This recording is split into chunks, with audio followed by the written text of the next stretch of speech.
Alden Richards, inamin ang lahat tungkol sa kasal at anak nila ni Maine Mendoza. Pinatunayan na naman ni Alden Richards ang ginawa nilang pagpapakasal ni Maine Mendoza dati pa lamang. Ito ay idinidinay ng mga bashers ni Maine Mendoza at Alden Richards sa simula pa lamang. Ngunit ang maganda dito ay talagang si Alden Richards mismo ang lumalaban, ipinaglalaban at talagang pinaniniwalaan ang tunay na estado ng relasyon niya kay Maine Mendoza. Sinabayan pa ito ng mga patunay ng buong Aldab Nation na talagang dito mo malalaman ang authenticity ng kanilang relasyon. Napakarami din kasing resibo ang lumalabas na dito. Ngunit bakit nga ba hindi ito pinaniniwalaan? Ang duda ng mga Aldab Nation, ang mga bashers lang naman ang nagpapakalat nito. Kaya talagang hindi sila makausad sa mga binibitawang revelasyon.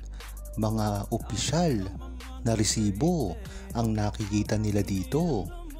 Kaya talagang napakaganda at napakalaking tulong ng buong Aldab Nation para barahin ang mga bashers ni Maine Mendoza at Alden Richards na ipinakakalat ang mga maling impormasyon patungkol sa kanilang tunay na relasyon.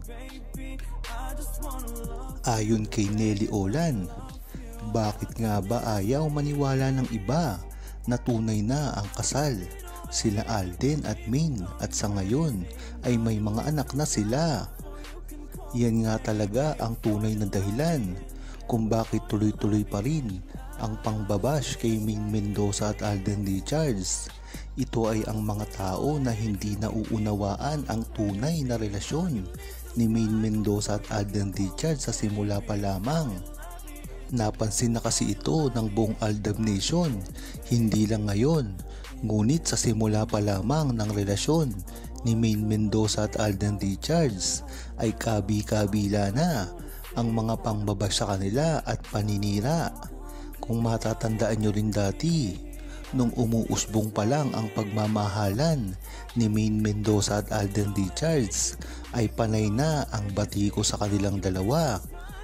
Ngayon pa kaya na napakatatag na ng kanilang relasyon ay tuwang-tuwa ang mga bashers kung may mga palalabasin sila na mga fake news at mga hindi magagandang istorya patungkol kay Alden Richards at Maine Mendoza. Kung matatandaan nyo rin ang ginawa na paninira ng mga bashers sa mga individual katulad na lang ng kay Alden Richards, ang mga pagpapakalat na siya ay isang bakla, ang estilo ng kanyang pag-host at iba pa. Diyan nyo talaga malalaman na ang mga bashers ay hindi lamang nakakonsentrate sa Aldab kung hindi sa mga individual din. Akalain mo ba naman na sirain mo si Alden Richards na wala namang katotohanan? At mapunta naman tayo kay Maine Mendoza. Alam naman natin na si Maine Mendoza ay isang napakatahimik na individual. Ngunit bakit sinisira pa rin siya ng mga bashers na hindi natin kilala? Katulad na lang ng mga pagpapakalat ng mga deepfake niya at ang mga larawan na kung saan ay manginginom daw siya. Diyan mo talaga malalaman na hindi lang Aldab ang gusto nilang pabagsakin, kung hindi ang mga individual din na pangalan ni Maine Mendoza at Alden Richards.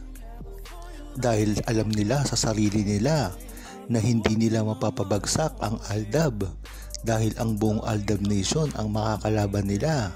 Kaya talagang iniisa-isa si Maine Mendoza at Alden Richards. At ito pa, kung matatandaan nyo, hindi lang si Maine Mendoza at Alden Richards ang target nila, kung hindi pati ang mga tao na nakapaligid sa kanila. Nariyan ang mga issue na ikinakabit kay Maine Mendoza at Alden Richards sa tuwing magkakaroon sila ng mga kasama. Talagang iniuugnay silang dalawa dito. Katulad na lang ng kay Alden Richards. na talagang kinawawa na ng media at ng mga bashers dahil sa pag-uugnay sa iba't ibang klase ng mga babae na alam naman natin na hindi kagustuhan ni Alden Richards.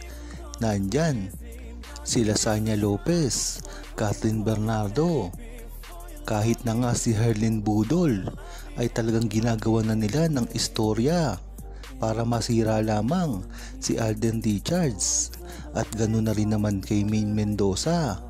Nariyan na rin sila Derek Monasterio, Uno Emilio, Arjo Ataide, Sep Cadayona at ilan pa sa mga lalaki na gustong pasikatin ng mismo niyang network.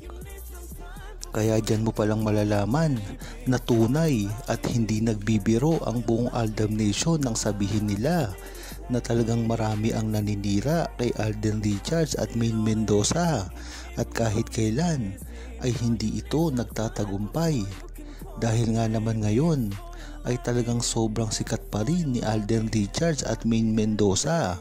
At ang maganda pa dito, ang respeto ng industriya sa kanilang dalawa na hindi makakamit ng ibang mga tao.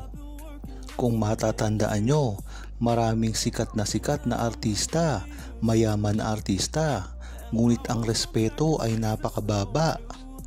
Ganyan din ang ginagawa nila ngayon kay Alden Richards at Maine Mendoza.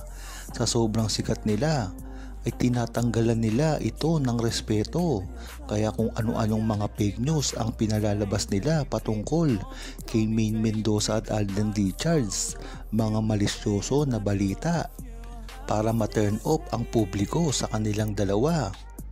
Ngunit hindi sila magtatagumpay dyan dahil napakaraming resibo at ang respeto ng industry sa kanila ay totoo at hindi ito sa pilitan. At ang maganda pa dito, talagang pinagbubuti lang nila ang trabaho nila at hindi sila nanggagamit ng ibang tao. Kasi naman, ang mga ibang artista dyan, mga sikat, mayayaman, ngunit iniimpluwensyahan nila at niloloko nila ang isang mga mamamayan ng pambobola sa iba't ibang mga tao. Katulad na lamang ng pangloloko ng mga artistang ito sa mga tao sa pagpapahayag nila ng suporta sa ibang mga sikat din na tao para makuha ang kanilang mga fans. Hindi ganun si Maine Mendoza at Alden Richards. Ang pinangangalagaan lang nila ay ang mga tao na mabubuti sa kanila at hindi ito lumalampas ng linya para manloko ng ibang tao. Yan talaga, at dyan mo malalaman na tunay ang relasyon ni Maine Mendoza at Alden Richards at hindi maikakaila ito na talagang silang dalawa na lamang ang natitira na pinakarespetadong artista.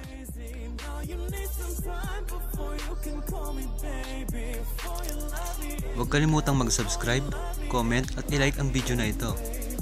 Thanks for watching!